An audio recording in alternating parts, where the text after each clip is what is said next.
Parmenides was almost exactly like Heraclitus if you stood Heraclitus on his head. If Heraclitus was consumed by explaining how anything could last in a world in which everything was changing, Parmenides' starting point was that things are unchanging. For instance, a triangle is a shape that has three sides whose angles always add up to 180 degrees. This is true always and everywhere, for any triangle in any place and time. We can throw a triangle into Heraclitus' ever-changing river, and its attributes remain the same as a triangle, regardless of where the currents take it. The truth is, triangle is in the mind, and its nature is fundamentally independent of the changes we see all around us.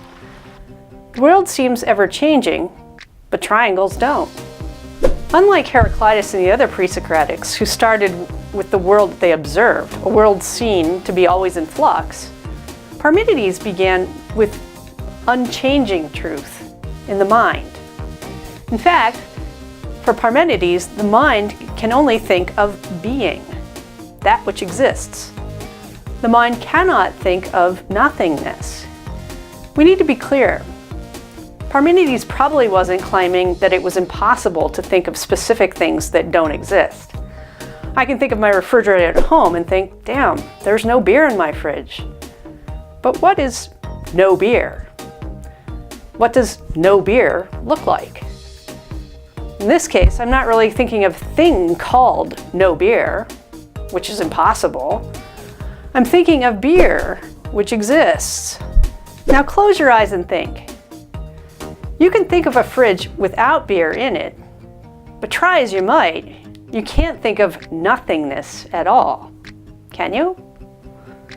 To summarize, there's nothing that doesn't exist. Something that doesn't exist is not. Otherwise, the term something is a contradiction. Reality contains only that which is. One can't think non-being. To think nothing is not to think. Do you agree with Parmenides on these points?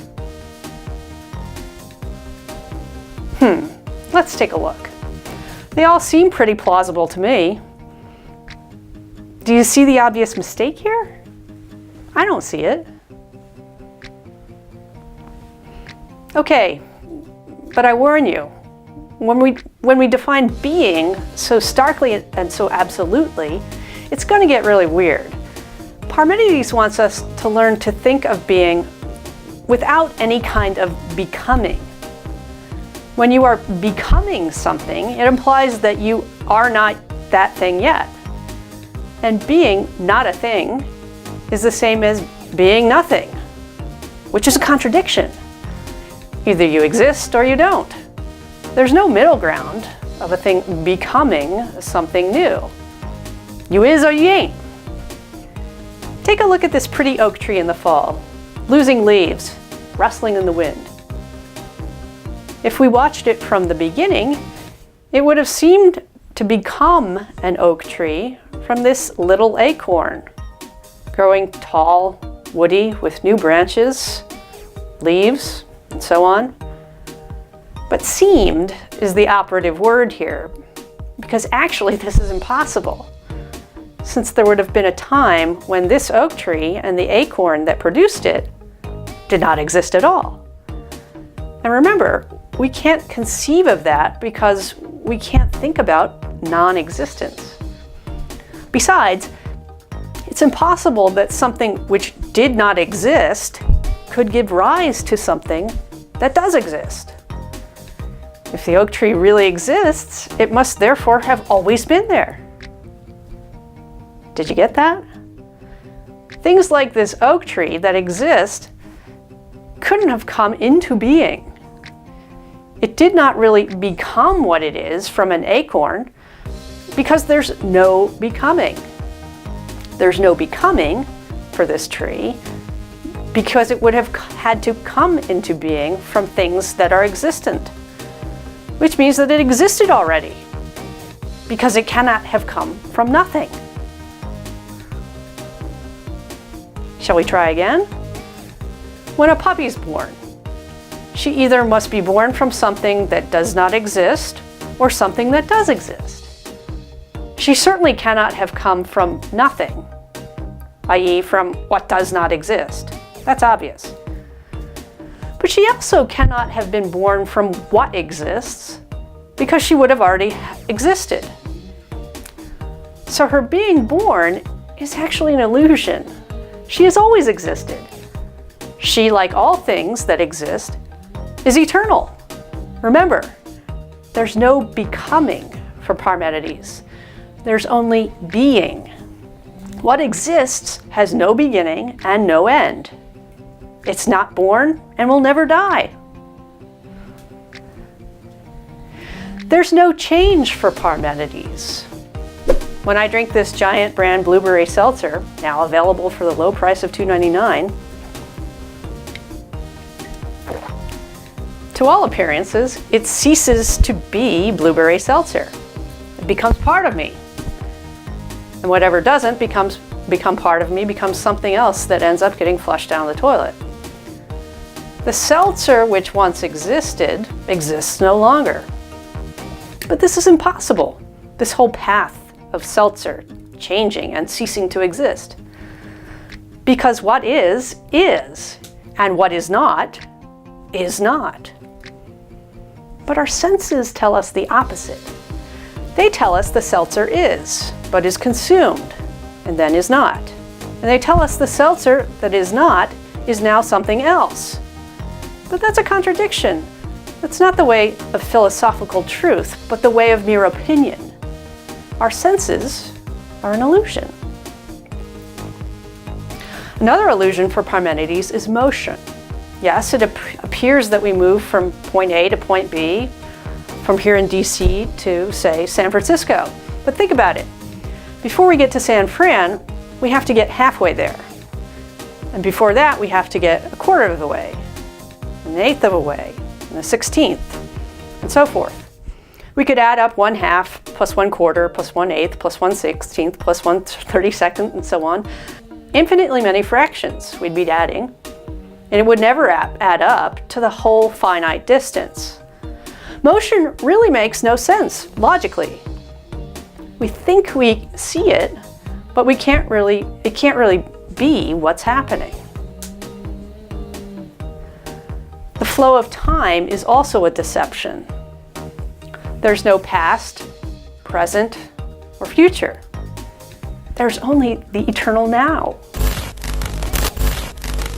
You know what else is a mere illusion? Different things. No, there are no different things for Parmenides. Everything. The acorn, the oak, the beer, the fridge, the puppy, the seltzer, me.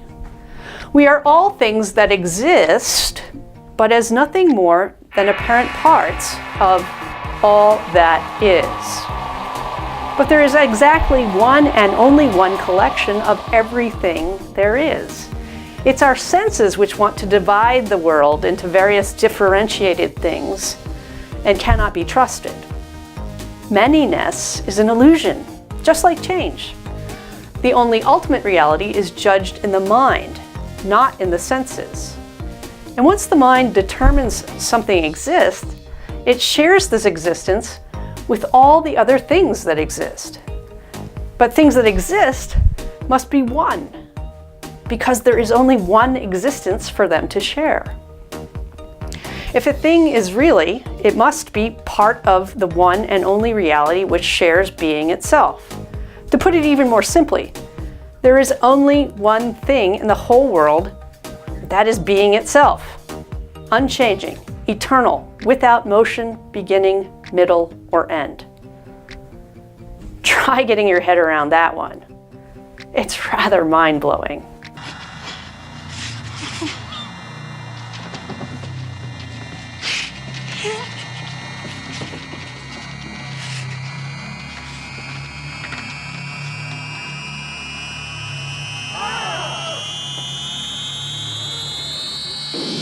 But for Parmenides, it's really not your mind that should be exploding.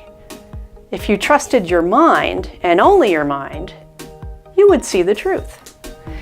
It's your senses which lead you astray. Will you follow his way of truth, the way of the mind, or will you follow the way of opinion, the way of the senses, the way of the body?